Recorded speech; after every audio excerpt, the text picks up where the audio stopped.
ভাইয়ের সিনেমা দেখি, শুধু কাগজ কলমে দেখি আসলে সুপার টুপার হিট, হাউসফুল। আসলে সরজমিনে গেলে দেখা যায় আসলে কোন কোন ছবি হিট। ছি মতিন সাহেব, আপনি এত খারাপ।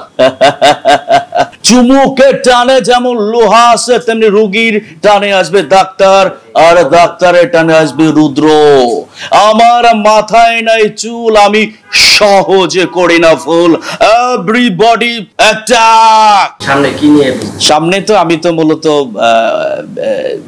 এখন যেহেতু ডিজিটাল প্ল্যাটফর্মে কাজ করি বেশি, তো কাজ করছি, শর্ট ফিল্ম করছি, নাটক করছি, এবং সিনেমায় এখনো অলরেডি কাজ নাই, সিনেমায় করি না অনেকদিন ধরে। তো আশায় আছি, যেহেতু সিনেমা চলছে এবং নতুন নতুন কাজ হচ্ছে, আমি আশাবাদী যে অবশ্যই কোনো পরিচালক আমার দিকে সুদৃষ্টিতে তাকাবে। আমাদের মিশা সওদাগর, যিনি সিনেমাতে পাজি, বাস্তবে হাজি। মুসির নজর পায়ে আর মুসল্লির নজর কপালে, আর এই টাইগার টগরের নজর শত্রুর জানে। নাম আমার লালু, বেনটা বড় চালু। নাম আমার লালু, বেনটা বড় চালু। বিপদে পড়লে দুলাভাইরা ডাকি খালু। নাম আমার লালু। ছি মতিন সাহেব, আপনি এত খারাপ। তো আজকে যে সিনেমা নিয়ে কথা বলবো সেটা হচ্ছে রিভেঞ্জ। এই সিনেমা কিন্তু টোটালি যে সিনেমা কিন্তু বিগ বাজেটের সিনেমা, আর এটা পরিচালক হচ্ছে ইতিমধ্যে আমরা বেশ যে যাই বলুক না কেন, পাসওয়ার্ড মুভিটা কিন্তু আমাদের কাছে হিট মনে হয়েছে। সেই পাসওয়ার্ড মুভির একটি ডায়লগ দিচ্ছে যে সিনেমাটি সুপার টুপার হিট হয়েছিল, তারপরে আসলে আমরা শুধু কাগজ কলমে দেখি সিনেমা হিট হয়েছে, কিন্তু আমি নিজে সাক্ষী যে পাসওয়ার্ড মুভিতে কিভাবে মানুষ হলে গিয়ে দেখছি। কারণ আমি যখন পাসওয়ার্ড দেখেছি তখন কিন্তু 4-5 বছর পরে গিয়ে হলে সিনেমা দেখেছি। তো পাসওয়ার্ড একটি মুভি ডায়লগ দিচ্ছি, কিন্তু সেই সিনেমার যিনি নির্মাতা ছিলেন, নির্মাণ করেছেন, তিনি কিন্তু আমাদের ইকবাল ভাই। ইকবাল ভাই মানেই কিন্তু একটু অন্যরকম।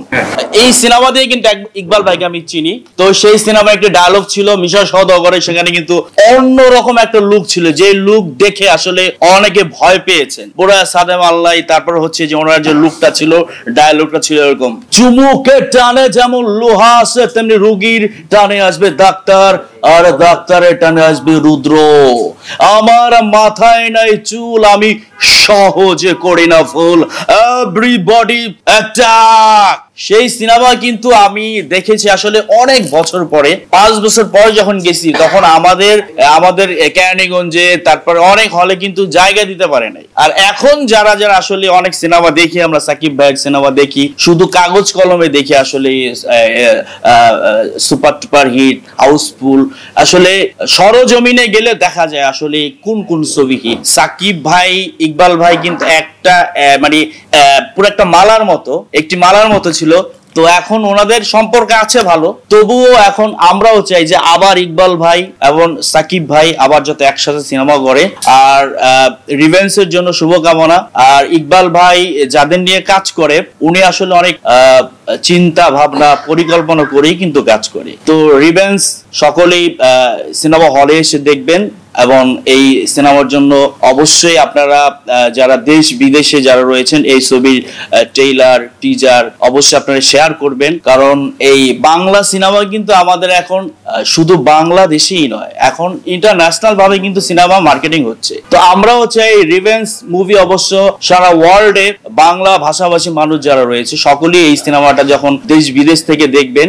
আর বাংলা সিনেমা এখন যেহেতু আমাদের হল কমে গেছে, আমরাও চাই এই সিনেমাটা ওটিটি প্ল্যাটফর্মে যাক। হলে চলার পরে অবশ্যই যেন এই সিনেমাটা ওটিটি প্ল্যাটফর্মে কোনো পায়। কারণ বাংলাদেশে যদি 20 কোটি মানুষ হয়, 15 কোটি মানুষই কিন্তু এখন স্মার্টফোন ব্যবহার করে। স্মার্টফোন ব্যবহার করা মানে হচ্ছে ওটিটি প্ল্যাটফর্মে দেখার জন্য অনেকে অপেক্ষা করে থাকে। তো আমি ইকবাল ভাইকে অনুরোধ করব, এই সিনেমাটা যখন আপনার দেশ বিদেশে যখন এটা মার্কেটিং হবে, প্রচার হবে, তারপর অবশ্যই আপনি একটা ওটিটি প্ল্যাটফর্মে এটা ছাড়ার ব্যবস্থা করবেন।